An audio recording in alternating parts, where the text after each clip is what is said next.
ఇక చూస్తే నిన్న జరిగిన కడప ప్రోగ్రాంలో వాళ్ళ పార్టీ మనుషులే ఎంత చక్కగా, అంటే నిజం అనేది ఎంత దాచాలన్నా దాగదు, వాళ్ళ మనుషులే ఎంత చక్కగా స్టేజ్ పైన చెప్పారు అంటే ఎంత నిజం ఉందో అర్థం చేసుకోండి.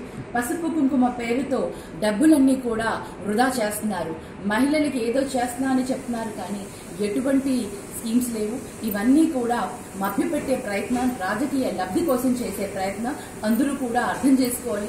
వాళ్ళ మనుషులే వాళ్ళు చెప్తున్నారు అంటే లోపల ఎంత బాధపడుతున్నారో సీఎం గారు ఎదురుగానే చెప్పగలిగేంత అవకాశం తీసుకున్నారు అంటే మనందరం కూడా ఒకసారి అర్థం చేసుకోవాలి. హలో, మిమ్మల్ని ఫిలిం సెలబ్రిటీస్ రియల్ స్టోరీస్ ఏంటో తెలుసుకోవాలనుందా? లేటెస్ట్ గా రిలీజ్ అయ్యే మూవీ రివ్యూస్ నేను చెప్తే వినాలనుందా?